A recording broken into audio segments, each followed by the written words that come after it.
Sir, Iran റഷ്യയ്ക്ക് മിസൈലുകൾ കൊടുത്തോ എന്നത് സംബന്ധിച്ച ഒരു വാർത്തയൊക്കെ നമ്മൾ കഴിഞ്ഞ ദിവസം ചർച്ച ചെയ്തിരുന്നതാണ്.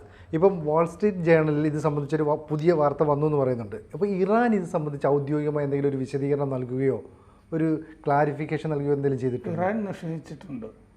ഇറാൻ്റെ ഈ UN മിഷൻ ഉണ്ടല്ലോ, അതായത് ഐക്യരാഷ്ട്രസഭയിലേക്ക് അയക്കുന്ന പ്രതിനിധി സംഘം, അവർ തന്നെ ഇത് രൂക്ഷമായിട്ട് നിഷേധിച്ചിട്ടുണ്ട്. ഞങ്ങളുടെ പരിപാടിയിൽപ്പെട്ടതല്ല ഇത് എന്ന് അവർ പറഞ്ഞിട്ടുണ്ട്.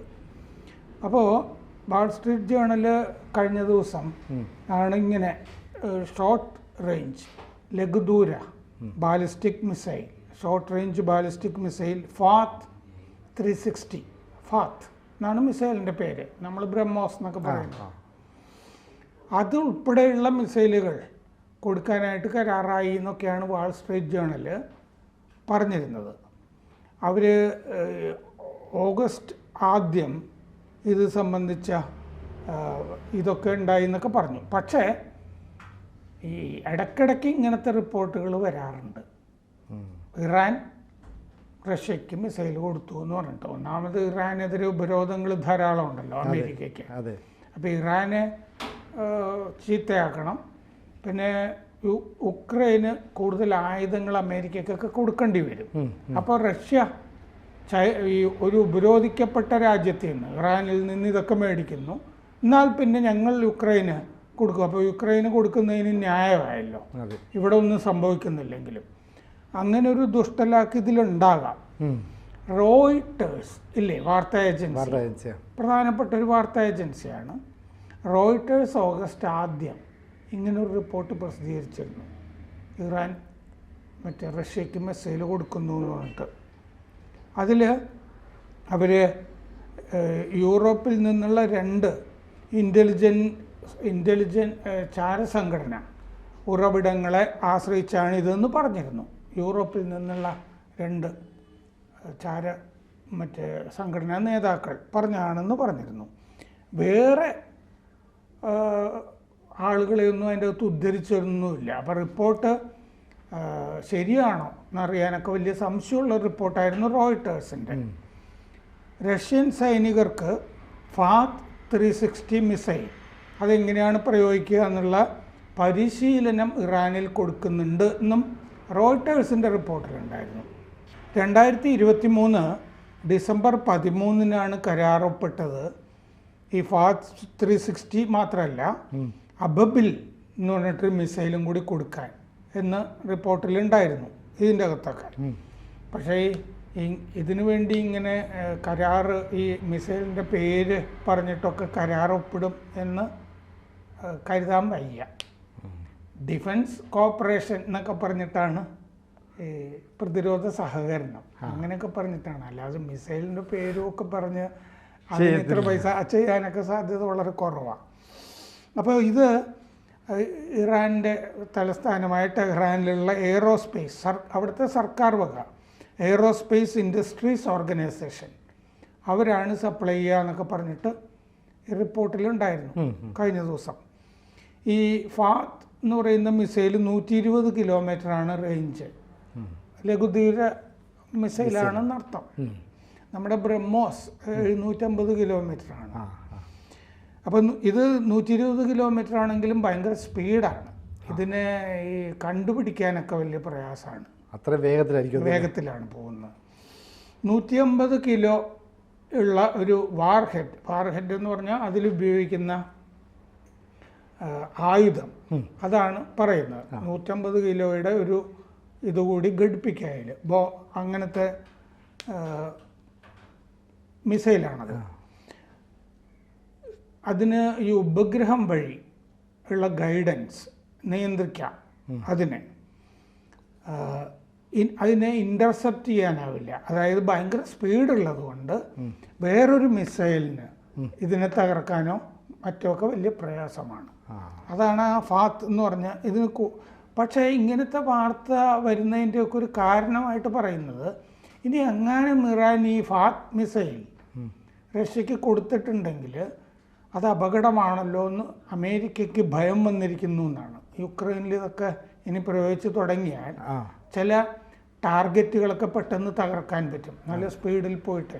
എന്ന് പറഞ്ഞാൽ ഷോർട്ട് റേഞ്ചാണ്, അടുത്തുനിന്നൊക്കെ അയക്കേണ്ടി വരും, അവിടെ തന്നെ ചെന്നിട്ടൊക്കെ. പക്ഷേ ടാർഗറ്റ് കൃത്യമായിട്ട് ഭൂഖണ്ഡാന്തരമോ രാജ്യാന്തരമോ ഒന്നും അല്ലല്ല.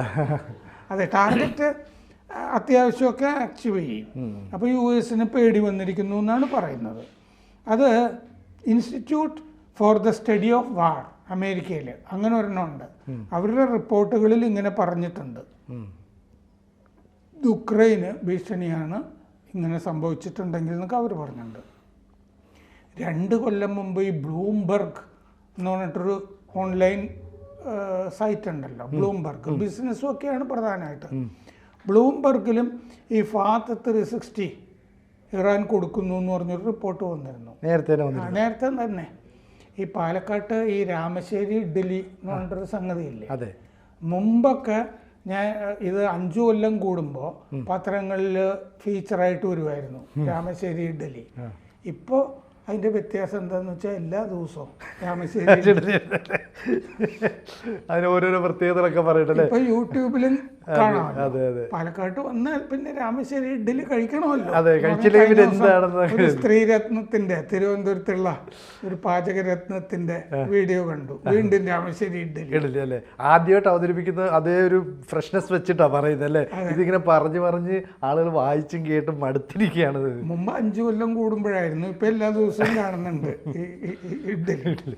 അപ്പോൾ എന്ന് പറഞ്ഞ പോലെയാണ് ഇടയ്ക്കിടയ്ക്ക് റഷ്യക്ക് ഇറാൻ ഈ ഫാത്ത് മിസൈൽ കൊടുത്തു എന്ന് പറഞ്ഞ് വരുന്നത്.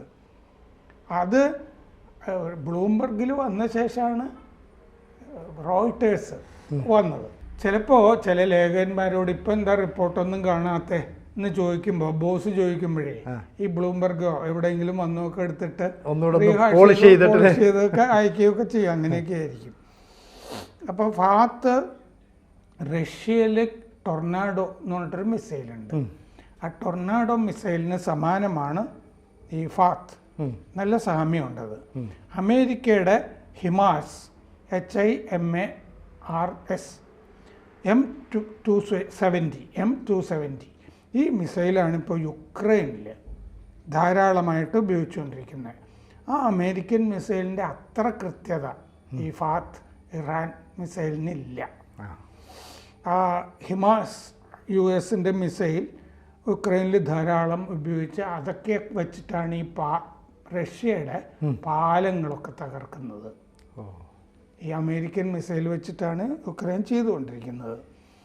ഫാത്ത് എന്ന് പറഞ്ഞ മിസൈൽ ട്രക്കിൽ കൊണ്ടുപോയിട്ടാണ് ലോഞ്ച് ചെയ്യേണ്ടത്, വിക്ഷേപിക്കേണ്ടത്. അത് 6 കണ്ടെയ്നറുകൾ, ട്യൂബ് എന്നൊക്കെ പറയാം, 6 കണ്ടെയ്നറുകളാകാം, 6 മിസൈൽ എന്നർത്ഥം ട്രക്കിൽ. കൃത്യതയില്ലെങ്കിലും അതിൻ്റെ റേഞ്ച് കൂടുതലാണ് അമേരിക്കൻ മിസൈലിനേക്കാൾ. അങ്ങനൊരു ഗുണമുണ്ട്. റഷ്യൻ മിസൈല് ഈ ട്വിൻ ട്യൂബ് ലോഞ്ചറിൽ കൊണ്ടുപോകുന്നും, ഈ റഷ്യ ഇറാനിൽ നിന്ന് ട്വിൻ ട്യൂബ് ലോഞ്ചർ ഈ ഫാത്ത് അയക്കാൻ വേണ്ടി വിക്ഷേപിക്കാൻ വേണ്ടി മേടിക്കുന്നൊക്കെ റോയിട്ടേഴ്സിൻ്റെ റിപ്പോർട്ടിലുണ്ടായിരുന്നു. യുക്രൈൻ നാറ്റോയിൽ അംഗമാകാൻ പോകുമ്പോഴാണല്ലോ റഷ്യ ആക്രമിക്കുന്നത്. അപ്പോൾ യുക്രൈനും നാറ്റോ രാജ്യങ്ങളുടെയൊക്കെ ഡ്രോണുകൾക്ക് ഇതിനെ കാണാൻ പറ്റില്ല, ഈ ഫാത്ത് മിസൈലിനെ, റഷ്യയുടെ അതിൻ്റെ സ്പീഡ് കാരണം. ഈ മറ്റേ അമേരിക്കൻ മിസൈൽ ഉണ്ടല്ലോ ഹമാസ്, അതിൻ്റെ ലോഞ്ചേഴ്സ് ഉണ്ടല്ലോ, അതിനും ഈ ഫാത്ത് മിസൈലിനെ കാണാൻ പറ്റില്ല. അത്രയും ഗുണമുണ്ട്. റഷ്യക്ക് ഇസ്കന്ദർ എന്ന് പറഞ്ഞൊരു മിസൈലുണ്ട്, അത് നമ്മുടെ ബ്രഹ്മോസ് അതിന് സമാനമാണ്. ആ ഇസ്കന്ദർ അത് അർദ്ധ ബാലിസ്റ്റിക് മിസൈൽ, അത് ദീർഘദൂരം അർദ്ധ എന്ന് പറഞ്ഞാൽ ഒരു ഫുൾ ബാലിസ്റ്റിക് മിസൈൽ അല്ല, ക്വാസി എന്നാണ് പറയുന്നത്. മിനിറ്റുകൾക്കകം അത് ലക്ഷ്യത്തിലെത്തും. പക്ഷേ അത് വേണ്ടത്ര എണ്ണം ഇപ്പം റഷ്യയുടെ കയ്യിലില്ല ഈ യുക്രൈനുമായുള്ള യുദ്ധത്തിൽ പ്രയോഗിക്കാനായിട്ട്. അപ്പോൾ വേറൊരു സ്ഥലത്ത് നിന്ന് വാങ്ങുന്നു എന്നൊക്കെ പറഞ്ഞാൽ ഒരു വിശ്വാസ്യതയൊക്കെ വരും. അപ്പോൾ ഫാത്ത് 360 ഈ പൈസയുടെ കാര്യം നോക്കിയാൽ അഫോർഡബിളാണ്, വലിയ ചിലവില്ല. മറ്റേത് ഇസ്കന്ദർ മിസൈലിന് വലിയ ചെലവ് വരുന്നുണ്ട് റഷ്യക്ക്. അപ്പോൾ ഇസ്കന്ദർ മിസൈൽ കൂടുതൽ ഉൽപ്പാദിപ്പിക്കുന്നതിനേക്കാൾ നന്ന് ഈ ഫാത്ത് ഇറാനിൽ നിന്ന് വാങ്ങുന്നതാണ്. പക്ഷേ ഇനി ഇറാൻ ഇത് കൊടുത്തോ എന്നുള്ളതാണല്ലോ പ്രധാനപ്പെട്ട ചോദ്യം. അത് റഷ്യക്ക് കൊടുക്കണമെന്നുണ്ടെങ്കിൽ ഈ റഷ്യയുടെ മൊത്തം ഇലക്ട്രോണിക് ഹാർഡ്വെയറുമായിട്ട് ഈ മിസൈൽ ഇൻ്റഗ്രേറ്റ് ചെയ്യണം. അതായത് മൊത്തം സൈനിക വ്യൂഹമൊക്കെ ഉണ്ടല്ലോ, കാര്യങ്ങളൊക്കെ, ആ സംവിധാനങ്ങളുമായിട്ട് ഇത് സംയോജിപ്പിച്ചെടുക്കാനുള്ള സംവിധാനങ്ങൾ ഇതിൽ ഏർപ്പെടുത്തണം, അല്ലാതെ ചെയ്യാൻ പറ്റില്ല. പിന്നെ ഡ്രോണുകളുടെ ഭീഷണി ചെറുക്കാനുള്ള സംവിധാനങ്ങൾ ഇതിൻ്റെ അകത്ത് ഏർപ്പെടുത്തണം. അതായത് അപ്ഗ്രേഡ് ചെയ്യണം. ഫാത്ത് റഷ്യക്ക് കൊടുക്കുന്നതിന് മുമ്പ് ഇറാൻ അത് അപ്ഗ്രേഡ് ചെയ്യാനുണ്ട്, പരിഷ്കരിക്കാനുണ്ട്. പിന്നെ പരിശീലനം കൊടുക്കണം ആളുകൾക്ക് ഉപയോഗിക്കേണ്ട രീതിയെക്കുറിച്ചൊക്കെ അല്ലേ. അത് കഴിഞ്ഞിട്ട് ഉൽപാദനം നടക്കണം. ഇതിനെല്ലാം കൂടി 2 കൊല്ലം എടുക്കും. പെട്ടെന്നൊന്നും നടക്കുന്ന കാര്യമല്ല അല്ലേ. അപ്പോൾ അതുകൊണ്ട് ഇത് ഇപ്പോൾ ഇങ്ങനെ പറഞ്ഞു വരുത്തുന്നത് ഒരുപക്ഷെ അമേരിക്ക യുക്രൈന് 3500 കിലോമീറ്ററൊക്കെ റേഞ്ചുള്ള പ്രധാനപ്പെട്ട മിസൈലുകളൊക്കെ സപ്ലൈ ചെയ്യാൻ പോകുന്നതിനൊരു ന്യായീകരണമായിട്ട് റഷ്യയുടെയും ഇറാൻ്റെ തലയ്ക്ക് വെച്ചതായിരിക്കാം എന്നാണ് കരുതുന്നത്. ഇനി ഇത് ശരിയാണ് എങ്കിൽ നമുക്കിത് യുദ്ധരംഗത്ത് കാണാമല്ലോ. അതെ. കൂടുതൽ വാർത്തകളും വിശേഷങ്ങളും നിങ്ങളിലേക്ക് എത്താൻ ABC മലയാളം സബ്സ്ക്രൈബ് ചെയ്യുക, ബെൽബട്ടനും അമർത്തുക.